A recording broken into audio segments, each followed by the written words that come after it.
My name's Jack Sharkey, and today I'm going to be talking to you about garden centre catering. And been asked specifically to talk to you about getting your project off the ground from initial concept and into operation. Why I'm actually here talking about catering, why I'm here at all? Well, I'll try and keep this brief, and I'll try and keep it as an overview. I'll try and give you an overview of the process of getting the catering offer into operation, but first just a little bit about myself. I'm currently the MD of a company called Vision Commercial Kitchens, and we're actually over in the food and catering zone. I have a master's in international hospitality design and management from Sheffield Hallam University. I've been designing commercial kitchens now for about 25 years. That's designing, specifying, supplying, installing, working from a wide range of projects, from anything from a simple staff tea room through to working with clients such as Heston Blumenthal, Harrods, Durham University, garden centres like the Summerseats Garden Centre, Langlands, and a recent project we just completed at the Old Railway. This is some images of some projects that we've been involved in. That's a little demonstration theatre kitchen that we did for Kendal College. We did, for example, the ice cream parlour down at Harrods, the iconic pizzeria, dinner by Heston, and of course we've been involved in lots and lots of garden centres as well. For example, Barton Grange, some of you may know it, Trioscope Garden Centre,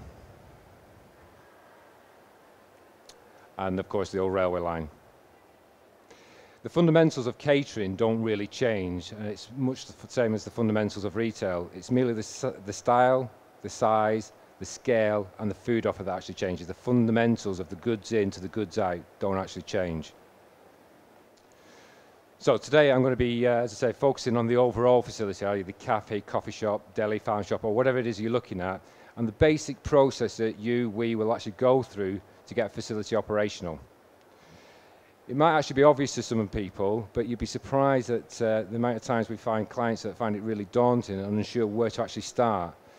We've actually broken the whole thing down into different bite-sized concepts, and so I'm going to be dealing with the overall facility today. But over at the catering zone, we have the likes of Mark Harris, who's going to be talking to you about menu development, staffing, and operations in general. Then we've got people like Andrew Farr over the course of the show. I'll be talking to you. Andrew's basically from a full architectural practice, but he's the lead designer. And he's going to be talking to you about the overall concept, the look and the feel. Then we've got a gentleman called Brian O'Hagan, an energy expert. And you might think, well, why energy expert? Well, catering facilities are actually quite high use of energy. So Brian can talk to you about things like sustainability, energy efficiency, and selecting the right equipment. And of course, we've got lots of live demonstrations going on over there as well, from lots of different people. So why is garden centre catering even important? Well, looking at some of the statistics from the Garden Centre Catering Review in 2011, the number of visits to garden centres has actually increased, to garden centre cafes that is, has actually increased by 51% over the last 3 years. In 2011, 55 million visitors to garden centre cafes, which is 19 million more than the 3 years previously. And the number of catering sales in garden centres has actually doubled since 2006. Food and beverage within a garden centre operation, on average, accounts for about 17% of a total business revenue coming into the garden centre. But it can be as high as 30%. I was actually talking to a client this morning. They've actually just 2 weeks into operation, and they're already reforecasting that they're going to be operating at something like 40 to 45%. Despite the economic turndown, the eating out market grew by nearly 7% over the period 2006 to 2011, and is expected to continue to grow through to 2016. It's one of the only sectors that's still in growth at the moment. Customers have actually come to expect a catering offer within a garden centre, and not just a garden centre, within any retail environment. And of course, it is a good revenue and profit stream. Innovation. Well, what's innovation got to do with catering? Well, Firms engaging in continuous innovation activities have been shown to be more profitable and grow faster than any firms that only engage in innovation as a result of legislative change or forced change, no matter what the business. Lots of people talk about innovation, but what does it actually mean? And especially what does it mean in terms of catering? Well, there are two types of innovation. There are radical. Now, radical can be a brand new catering facility, a brand new offering. It could be a significant extension due to your current facility being at breaking point. It could be a complete relocation of your catering offer from one part of the garden centre to another. It could be a complete upgrade. And then, of course, there's the incremental side of innovation, which could be as simple as introducing new menus, giving your facility a facelift, as simple as changing the decor, painting the walls. It could be just a case of introducing new furniture into the facility to give it a refresh, or even as simple as refreshing all your displays. This is probably stuff that you're already familiar with and already aware of within your own core business. For a lot of garden centres, starting from scratch can be really scary, but in reality, it's actually very, very simple. But there are some key considerations that we as designers really need to understand. For example, what's your garden centre turnover? As I said before, catering can account for an average of 17%, so understanding your garden centre overall turnover gives an indication of what type of facility we're starting to look at. We also need to know what's your next 5-year plan. There's no point us designing and looking at a facility that's all right for today if you plan to extend your garden centre facility from, I don't know, 5 million to 10 million pound over the next 5 years. Because we need to be thinking about that in consideration of being able to expand that catering offer over that 5-year plan. What's your customer profile? We need to understand the customer demographics, because that can start to help us to encapsulate that into your catering offer. It could be that in terms of the decor, the type of food produced, the price points. Is it going to be a simple cake and sandwich offer? Is it going to be a full hot food service offer? Right down to the type of coffee we're going to be selling. Are we going to be putting in a more traditional, what I call the gurgle machine, where it needs a bit more expertise, but you can demand a higher price point? Or if you're not in such an affluent area, are we going to be looking at putting just a traditional filter coffee in there? So therefore the price point changes. Have you got students in the area? Are they coming to visit you? Because the students want a different type of food offer. Have you got mothers and babies? There's a lot of mothers and babies visiting the centre during the day. All this type of information starts to give us, as designers, a start point in terms of what we need to be looking at. We also need to start thinking about where to locate it within the garden centre. Is it going to be at the front? Are you looking to capture some passing trade? Are you wanting to locate it at the back? This might all sound really simple stuff, but you'd be surprised at the amount of times we are faced with customers and clients that haven't actually thought about this. So it's important for us as designers to get this information so we can start. It's a start point. It gives us something to start the design process. So let's talk about the process. As I said before, we need to start to understand the overall scope, what it is you're trying to deliver. Some clients have a very clear view on that, and some don't, and that's okay. They're looking for inspiration from designers. A good designer or a catering expert can bring to the table lots of different offers, and offers that might come from the high street, from retail, from other retail environments. But the most important thing that we need to know is to get to know you, who's the operator. You know your clients better than we do. You know your garden centre. You know your offer. You know what you want to offer. What we can do is help you, guide you through that process. From understanding that, we can start to pull together some conceptual layouts, which might be a very, very simple offer, which might look something like this, which is a very simple cake, tea, sandwich offer. Or it might be something a bit more complex, something like this, which is, you know, a full table service restaurant. It's got a counter, it's got a coffee section, a coffee counter section. And from that, we can start to develop the design. Once we start to talk you through that, we can start to develop the design into something that might end up being something more like this, where we've got all the seating in there. We know the toilets, we know the location, we know the entrances. And it's probably at this point now that we really need to start looking at engaging, whether it's one of our partners, I think people like from the interior design side, people like Andrew Farr will be speaking over the course of the show. You might have your own interior designer, or you might want to be getting involved in the interior design yourself. You might have a good eye for design, which is absolutely fine. Part of our job is to work with you as a client. You know what you want. What we can do is help you guide you through that process.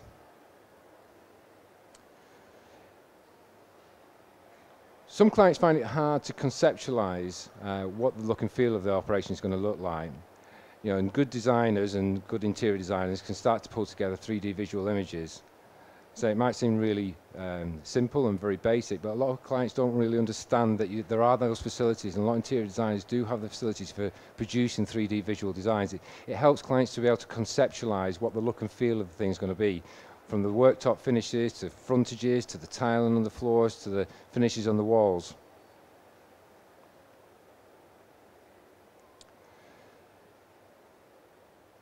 Once we've got to that point, then we understand what the finishes are, we understand what the offer is going to be.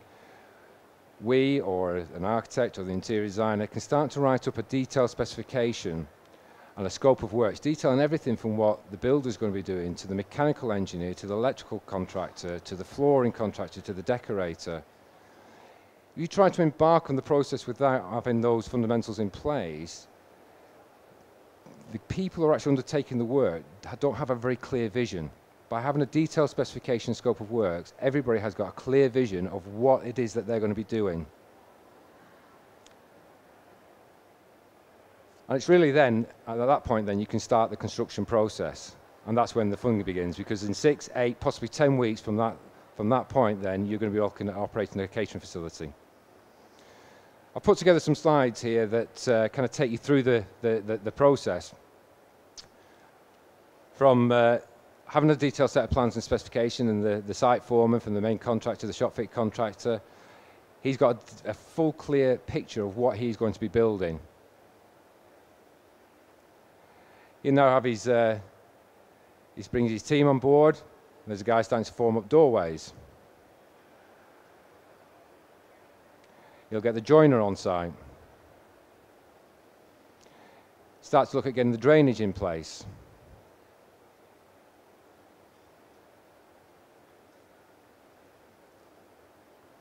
Then they'll start to form up the walls and the area.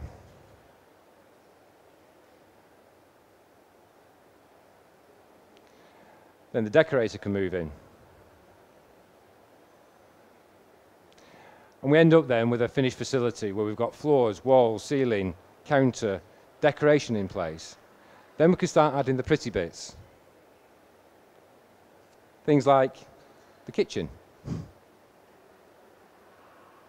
But the real pretty bits are things like the furniture, the tabletop appliances, the coffee machine, the bric-a-brac, the plants. Now you start to make it starts to feel welcome, it starts to feel a home.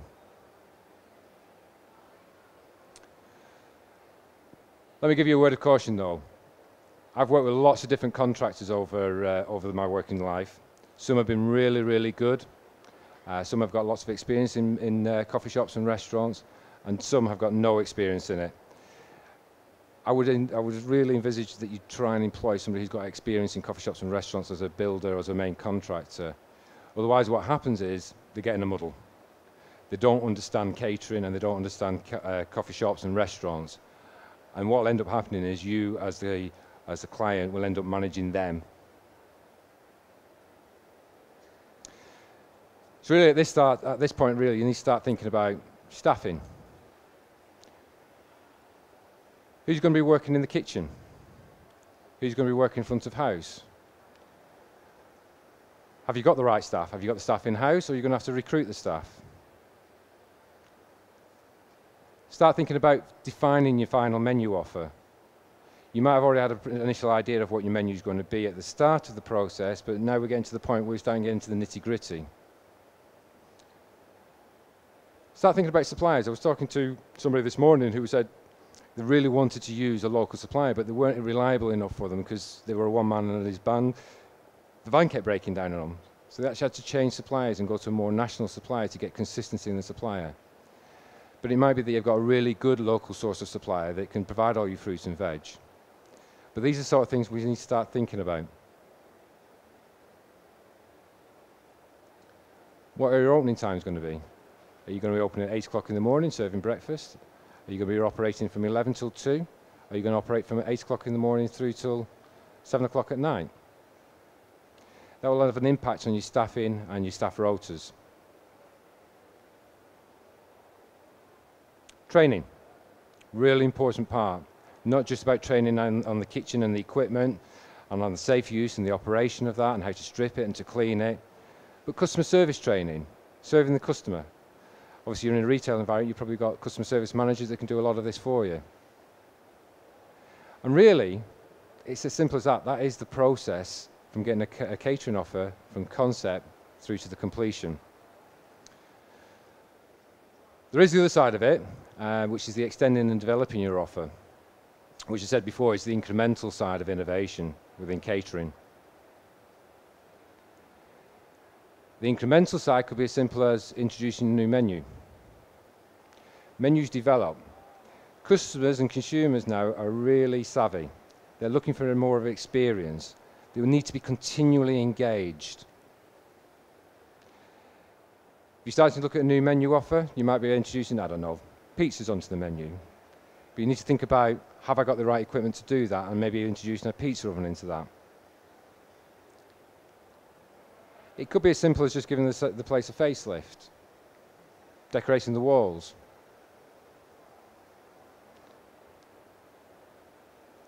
Changing the furniture. And as I say, refreshing the displays. This is a client I worked with about 15 years ago. And that was the catering offer 15 years ago. He didn't want to completely change. He didn't want to take everything out and put something brand new in again. All he wanted to do was refresh and keep his clients engaged. So we went along and it's the same space, it's the same counter. We just put new worktops in, new frontage on. He updated the menu, put some new lighting in. Completely transformed his catering offer and increased his sales by approximately 30% in the catering facility. He then came back to me again and said, I want to extend my facility, what can I do? So we looked at just introducing a farm shop. And it was a very simple refrigerated display serve over. And he started off working with local suppliers, bringing his cheeses and his hams in and his breads in. And now everything that you see in there is actually developed in-house, apart from the cheeses, that is. All the meats, the hams, the breads are all done in-house. So it's a case of just extending his current offer. And everything he sells through there, he sells through his catering offer. Then he also asked me what my top tips would be. Engage an expert who understands catering and especially understands your industry.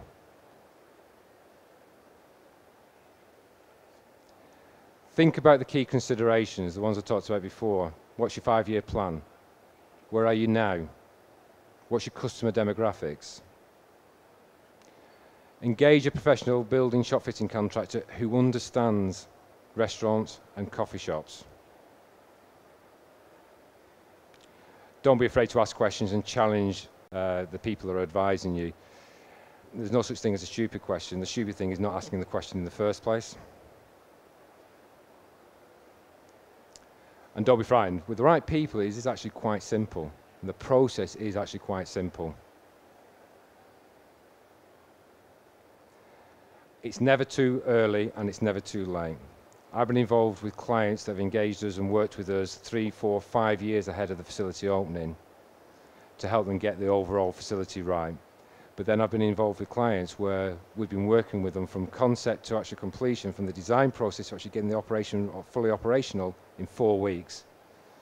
So you can get it done very, very quickly, but likewise, it's never too early. If you're thinking about doing something 3, 4, 5 years down the line, start thinking about it now. Start looking at people to engage to help you through that process. And that's it from me today. It's been a pleasure. Any questions, any answers? I'll be around for a while if people want to come to me later. I'll be more than happy to answer any questions on a one-on-one basis. Thank you very much for your time.